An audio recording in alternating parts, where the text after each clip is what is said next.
The Shepnaz podcast begins now. You're listening to the Shepnaz podcast at Shepherd Church. Everything we do here is to help people take their next step toward Jesus. This podcast is part of that. We want to help you engage daily in your faith. And today, Pastor Rob is sitting in the chair. We are going to be talking about his latest sermon. We're in a series called Shattered, where we're talking about how God takes the broken pieces of our life, brings it to something amazing, something that we could never do on our own. And we're talking about the story of Joseph that first Christmas. And so, Rob, what's up, man? It's great to be here, Joey. Yeah. So excited. Yeah, man. It's good stuff. So we are just a week away from Christmas. Wow. Like this year. It flew by. Yeah, man. So we are 3 weeks into this Christmas series. We've talked about Zechariah and Elizabeth. We talked about Mary last week, and how, you know, both of them had plans for their lives and thought that it was going to go a certain way, and God steps in, and what they may have felt like were their life shattered, their life plans shattered, but then he melted the pieces back together into something beautiful, something they could never have imagined. John the Baptist comes into to Mary and Elizabeth's life, or Elizabeth and Zechariah's life. Yeah. Jesus, obviously, the Messiah, to be born to Mary. And then we have Joseph, who plays an important role, albeit sort of on the side of this story. Yeah. Stepdad to Jesus. Now, let's talk about Joseph and his story, because I think that... Mary is obviously the integral piece to this, but Joseph had a lot of sway in what could have happened. I mean, who does God pick to be his son's earthly father? I know. That's a big deal. Yeah. And Joseph is the one he picked. So before we jump in too far, though, I kind of want to set a little bit of context. Do you remember the day that you asked Bethany to marry you? Absolutely. What was the day? It was... Tell us a little bit about it. It was June 21st. I even know the date. Impressive. So June 21st, I actually don't remember the year. I think it was like 2010. I don't know. It was a long time ago. We were in the I had no idea this was a question. No, I got you. Yep. We were in the Outer Banks in North Carolina, and I took her to the top of Cape Hatteras Lighthouse and gave her this huge speech about lighthouses. And how they have multiple lights. They don't just have one on the top, but they have a lower light that when you come closer to the shore, you can see. And it's important. And I gave her this whole speech about lighthouses and safety and whatever. And then I got down on a knee, and she said, "What are you doing?" And I remember this guy, we were on top of the light. We weren't the only ones up there because it's a tourist attraction. And this guy, he's probably in his 20s, came around the bend of it, and he went, "Oh crap!" and then ran away because he was ruining the moment. Yeah. And all I had was this really, I mean, at the time it was a really nice phone, but the phones didn't take good pictures. Yeah. And so somebody snapped a quick picture of us up there on this phone. It looks like it's a picture from the 60s nowadays, like if you were to look at it. But the funniest part of it was it's like a 40-story climb to the top of this lighthouse. And inside the lighthouse, if it's over 110 degrees inside, they have to shut down the lighthouse because it's too hot. But it was like 108 degrees on the inside. Nice. And halfway up, Bethany has sports asthma, and so halfway up, she was not doing well. And I was like, well, this plan was just this is awful. This is not going as a plan. And so I was like, let's just go back down. Like, let's not worry about it. She's like, no, we paid for these tickets. We're going. She's like, so the only reason I actually asked her to marry is because she demanded that we did it because we paid $8 to go to the lighthouse. Well, it's worked out. Yeah, it worked out very good. It ended up being very romantic. I know we make it sound funny, but she doesn't listen to the podcast, so she won't even know this happened. Yeah. She should, but I can't force her to do anything. I understand. Well, your story it is similar to mine. I wanted to ask. We went out to. I'd been saving my money for the ring, and my plan was to ask her on Valentine's Day, which is February 14th. But I got the ring paid off early, and I thought I'm just going to wait, still do my plan. But I couldn't wait, and And so there was a Friday or a Saturday night. It was February 4th. So I remember that because it's not the 14th, it was the 4th. And we went downtown Columbus to a really nice restaurant. I think it was called One Nation. We went all the way up. It was really high up in one of the buildings. And there was a glass elevator on the outside. Oh, yeah. I remember the glass elevator. And I wanted to ask her in the glass elevator as we were going up to the restaurant or whatever, but we never could get in there alone. So I was really ticked off. The people kept getting in the elevator because I wanted to be in there alone with her. So we went up, had the restaurant. We actually rode the elevator a couple of times, but she's probably thinking, why are we doing this? Because I was trying to get in there alone. We never did. So we took a walk. We went down by the Scioto River, and this is when they used to have that ship down there. I think the Clipper thing. Mm-hmm. Actually, it was before the ship. I'm sorry. It was before that. But right in that area, it was a really nice area. And so that was, it's like my plan had been shot. I knew what I wanted to do, and now I'm winging it. And so it is freezing cold outside, and on February 4th in 1989, and that's where I asked her to marry me, right down by the river. Mm-hmm. And I tell people it's down by the river because if she said no, I was jumping in, and that was it for me. Or I was going to throw her in, one of the two. But anyway, that was our story. And we walked back to the car, the parking garage, and she had the ring on, but wouldn't put her hand in her glove on because she had the ring, or put it in her pocket. And so we held hands, and our hands were frozen, like we should have went to the hospital because we probably had frostbite on our hands. But it was fun. So. Yep. Yeah. So, and then of course, after you get engaged, you plan the wedding, and you have this ceremony. But the reason I ask those questions is because Mary and Joseph were kind of in this process then. And I preached a whole sermon one time about marriage and all this kind of stuff. And I used the word betrothal. And I got home for dinner, and all of my children are like, you pronounced that word wrong the entire sermon. Multiple times. Like 100 times. I like betroth. And they're like, every time you said it, just like, it was like chalkboard finger things.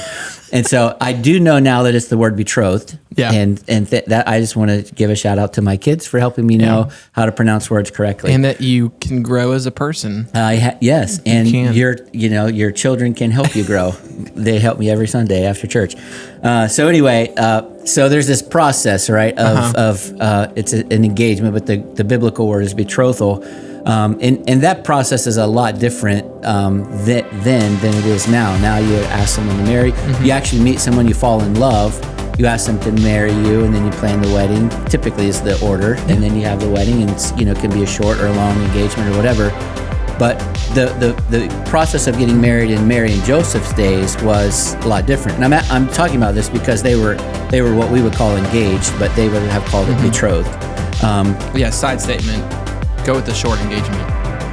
Oh yeah, for sure. Yeah, most definitely. Yeah. Shepherd Church invites you to celebrate the hope of Jesus through a family-friendly candlelight worship service featuring music and an encouraging message. Christmas is on a Monday this year, which makes our schedule a little different than past years. We will only have one evening service on Saturday, the 23rd at 6 p.m., and two morning services on Christmas Eve Sunday at 9 a.m. and 10:45 a.m. All are welcome to celebrate Christmas with us. So the word betrothed literally means it's a legal promise or a contract. So it's not like there's not a lot of romance in it. It's a legal contract. And the contract for marriage, for betrothal, was made between a representative of the groom and the bride's parents. Sometimes the representative could be the parents of the groom or friends, but they would go and they would make the deal between him and the parents of the bride.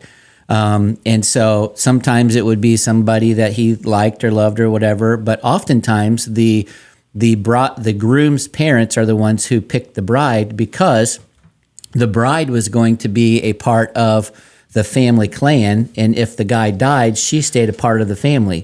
So they wanted to make sure they were getting a good deal. So they had a say in it, right? Because they didn't want don't marry that girl because we don't want her family, whatever. So they had a lot of say into that. But then once it was all agreed upon that everybody was in the good with that, there were several things that would happen in the betrothal process. Often there was a payment to the bride's family. And it wasn't like, they were getting paid for, but it was compensating the loss of a worker for the family, because everybody kind of had a job in the family back then. You didn't go to the grocery store necessarily and buy food. You had to grow it and all that. So the family who had a bride and their family was losing a worker, so the groom would pay a compensation or whatever. Sometimes it was money. Sometimes it could be, working, like, Jacob, I think it was Jacob who worked for 7 years. Yeah, 7 years, and then got fooled and had to work some more for the other. So he got two for one, but cost him 14 years. Not a good deal for him. Anyway, that's sometimes it just takes side a goat. note. Yeah. And so they would do the work. It was confirmed by oaths, accompanied by presents to the bride, and often the bride's parents as well, and all that kind of stuff. Which, did you ask Bethany's dad if you could have permission to marry? I did. To marry her, and how did that go? Maybe not a conversation for the podcast. Okay. I'm just kidding. It went fine. All right. Well, good. Well, I remember asking Monica's dad. Yeah. And he did something that I wanted to do with all my two daughters as well. He showed me his gun collection, his knife collection. Then he took me in his office where he had a bunch of dead animal heads mounted to the wall and said, "By the way, I'm a really good shot." So, but yeah, he didn't do that. Yeah, so I'm okay. Good. All right. So anyway, it's interesting when you think about this process, because in our culture now, you fall in love with somebody and you marry the person that you love. Yeah. In the culture that Joseph and Mary grew up in, you didn't necessarily fall in love with the person you were married. You got married, and then you grew to love the person that you married. So it was a little bit different how that worked. And then anyway, the betrothal process was celebrated by a feast, and at that feast, sometimes the groom would place a ring on the finger, which is where we kind of get that imagery and symbolism today. But the betrothal process was considered part of the marriage process. Once you were betrothed, you were in contract, and you were considered husband and wife by everybody else, but you couldn't do the deed that made you husband and wife until the actual day of the wedding, right? So they're considered married, but they couldn't celebrate the part of marriage that everybody is excited about celebrating when you get married. And so you couldn't get a divorce either. Like, you couldn't get out of the process because it was a legal contract and there were lots of things involved. So if you're betrothed, you couldn't do it. And we'll read about this in the story here in just a few minutes about what happened with Joseph and Mary. And then usually it was a year-long process, and during that year, the bride would get herself ready for the wedding.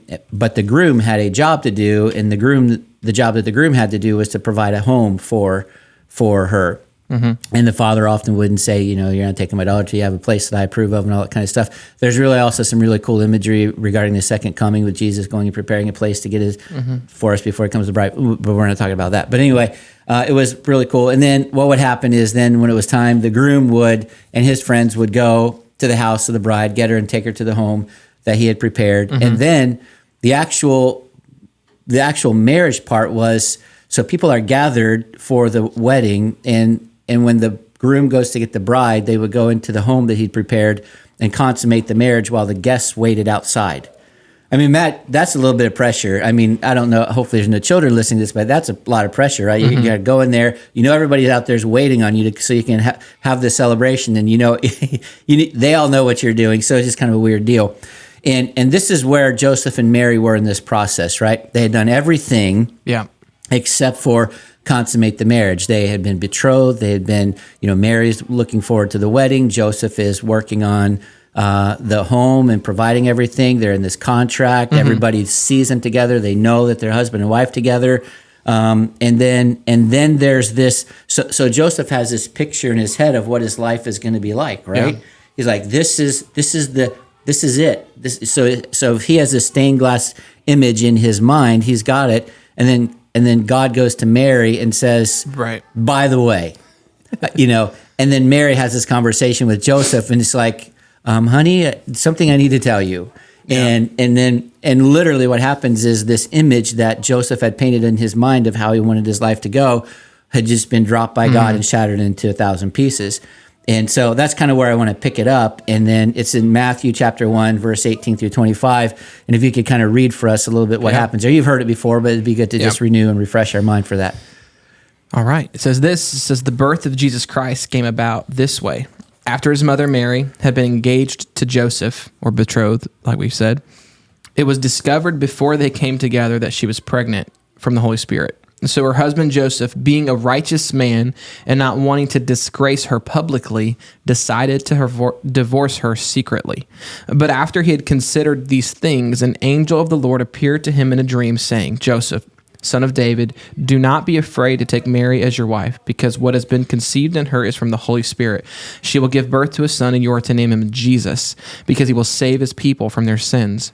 Now all this took place to fulfill what was spoken by the Lord through the prophet. See, the virgin will become pregnant and give birth to a son, and they will call him Emmanuel, which translates to God is with us. When Joseph woke up, he did as the Lord's angel had commanded him. He married her, but did not have sexual relations with her until she gave birth to a son, and he named him Jesus.